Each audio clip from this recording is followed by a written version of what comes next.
It is time. It is time to brew your best beer.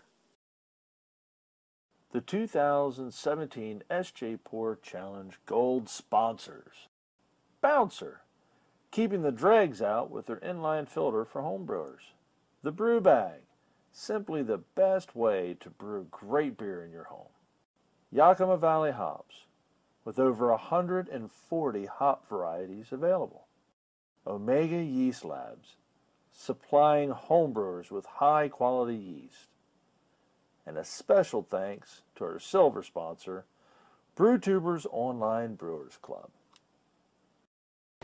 Hey everybody, I'm back again, and I am about to dive into another beer from the 2017 Sjporr Challenge.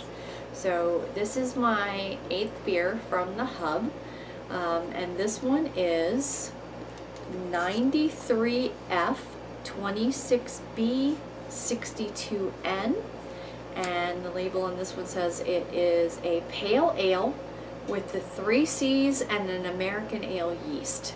The ABV on this one is 6.8%. So, let's see what we have here.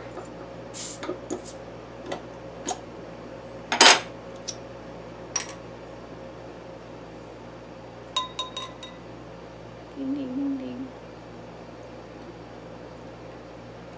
It's a nice color so far.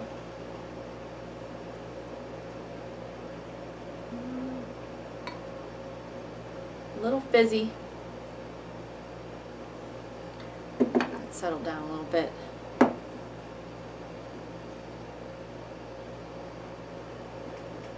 Not too bad. Pretty good color for a pale ale.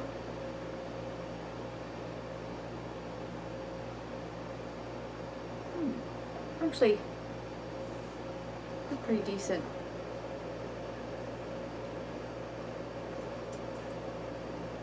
Nose actually smells a little like it's gonna have a nice malt presence to it too. There's those 3 C's, that earthy citrus flower combination. Growing the lemon tree. Probably the grapefruit tree is more accurate. It's not got an overwhelming nose.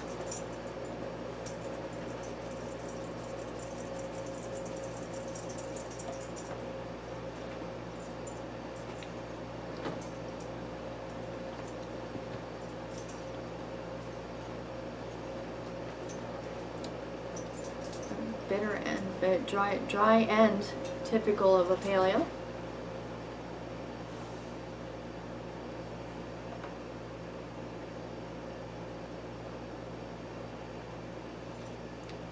And there is a malt middle in there.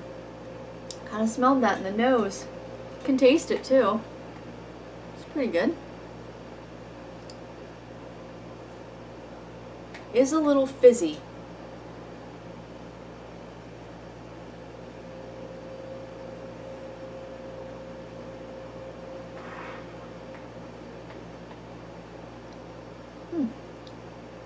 Alright, I'm going to sip on this a little more, make some notes, and come back with some final thoughts about what seems like it's going to be a pretty well balanced pale ale. I'll be back soon. Alright, I am back with some final thoughts on this pale ale, which was number 93F 26B 62N. So, my first comment here on these final thoughts is that this one was definitely way over carbonated. It was tough to pour, and just the carbonation was just giving it this really sharp, kind of off flavor that settled into it. So kind of worked on flattening it out a little bit and getting that to go away. And you know, now it's, and I can still work up some of the fizz, but definitely changed it. So once that happened, it sort of changed the beer. It is a very malty pale ale. It could actually probably stand to be just a bit hoppier. and a little more crisp. When I think about a pale ale, I think about a beer that's very crisp, very bright, very clean, and then has that hop bitterness at the end that dries off your tongue.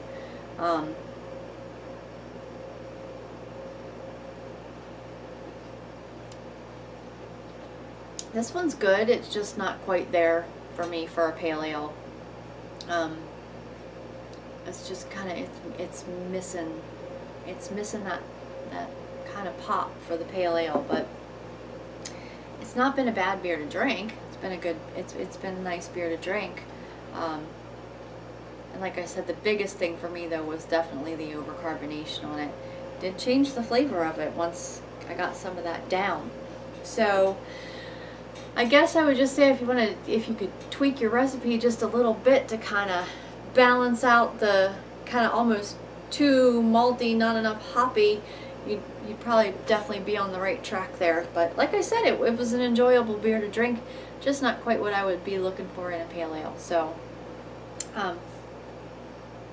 those are my final thoughts, and I have enjoyed going through all of these, and hope that you guys and gals have all enjoyed brewing and tasting as well.